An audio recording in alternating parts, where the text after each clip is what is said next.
It's springtime in Michigan, and that means it's either 8 degrees or 80 degrees outside, but either way, it is time for some spring cleaning, organization, and making some storage. And well, I could use some organization and storage.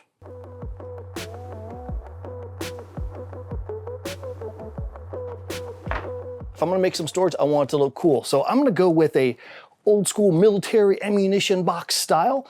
I do have some ideas though on how to make it extra cool after we get it all assembled. Get it? Oh, you will. I got some really crappy looking common pine boards here. Now with this project, the uglier the board, the better it's gonna look whenever it's all done. It just gives it that character.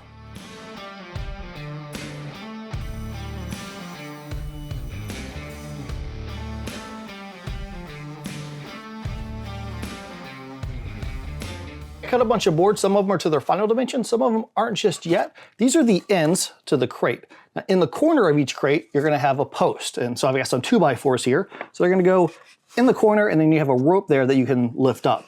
These 2x4s are a little bit too big, so I'm gonna cut them down so they're a little narrower. And then I'm not gonna use them just yet. Actually, I'm really gonna use them for alignment purposes, and then I'll attach them later.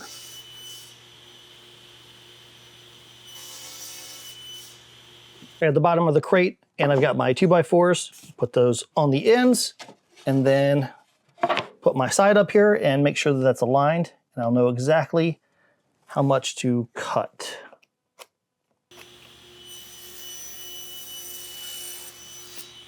I got the crate clamped together. I've got the post that is flush with the long side. I got the short side that's clamped to the post. Now I need to secure the whole thing, and do that, I'm gonna use some nails because, well, that's how these things are put together back in the day.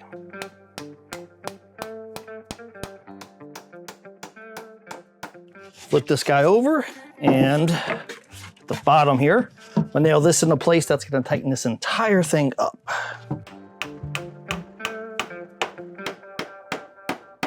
The crates are assembled. Now I need to install posts in each one of the corners. But before I do that, I need to drill a hole in the side of these for the rope handle to fit into, and I need to carve a channel in the back of that. That handle is gonna go into the hole and then hook down towards the bottom, and I can pin that in place. So the next step is go over to the drill press, drill the hole, then I'll go over to the router table and route that groove down the back of it.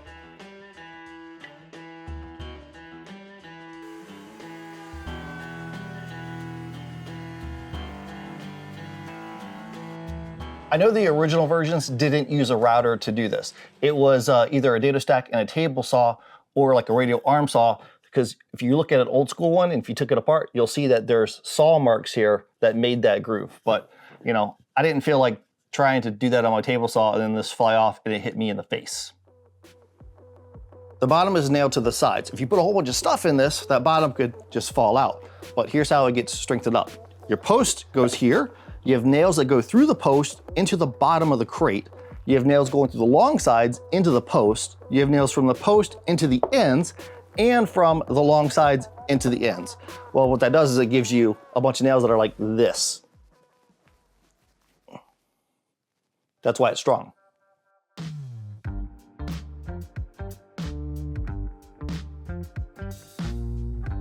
I got a piece of rope. Now this feeds through the hole and then curves down, and then I can put a nail right through the front of this, through the rope. That's gonna lock it in place.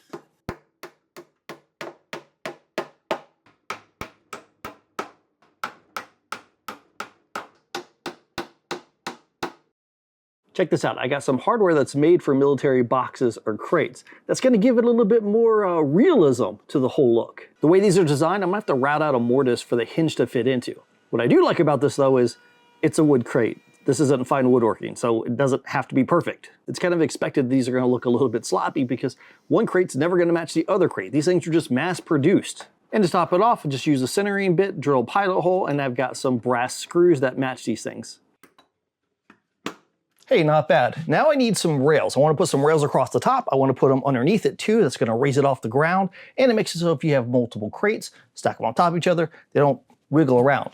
I'm just going to make it out of the random offcuts I have for all the sides and everything. These are completely utilitarian, which is basically this entire project.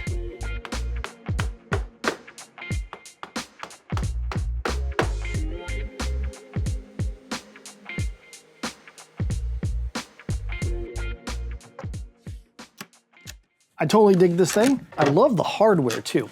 When I open this up, I know I got lots of storage space, which is always a good thing. At the same time, when you have that much storage, you can maybe not maximize it. Minimize it, not maximize it. I don't know if that's the right way to say it. Anyways, what I'm thinking about putting is a shelf. That way I can put multiple things in there, maximize it. For the shelf design, I figure, why reinvent the wheel? I'll just make it so it looks like a crate. Then it coordinates with what I have here and we know it's functional.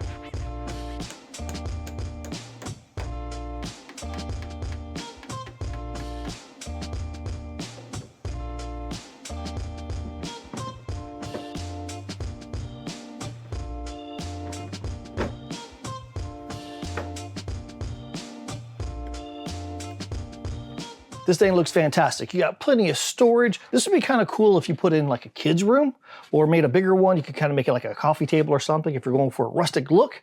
I think that at the beginning of this project, I said something about wanting to make it extra special. How did I word that? On how to make it extra cool after we get it all assembled. Assemble. I found some movie props from the first Iron Man movie. And it's at the beginning of the movie when he's in Afghanistan. You see these wooden crates all in the background that say Stark Industries on it. So I built this to the exact specifications as the ones used in the movie. So I'm gonna make some stencils and try to, mirror that look a little bit. I need to have the Stark Industries logo on the front of the crate, but it's not typical stencil font where all the letters are connected. So I'm doing it manually. I put some painter's tape down and I made sure I pressed it really good against the surface. That's gonna help prevent that paint from seeping through. For the logo itself, I engraved it on a piece of paper. I didn't cut all the way through, I just scored it.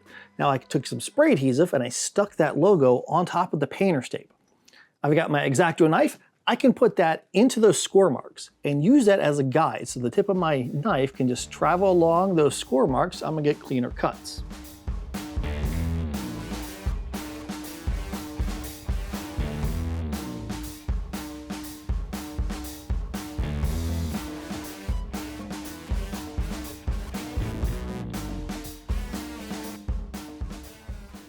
Doesn't look too bad. Now I just got a paintbrush and some black paint.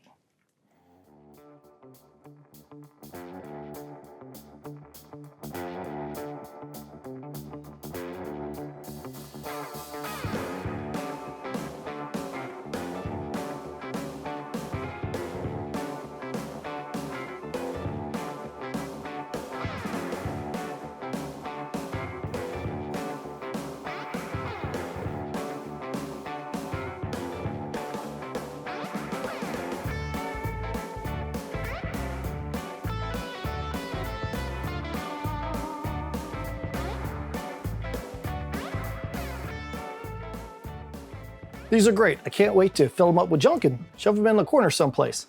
Hopefully you enjoyed this video. Thank you to everyone over on Patreon for supporting me, supporting this channel, and to meet again, get in your shop and build something awesome.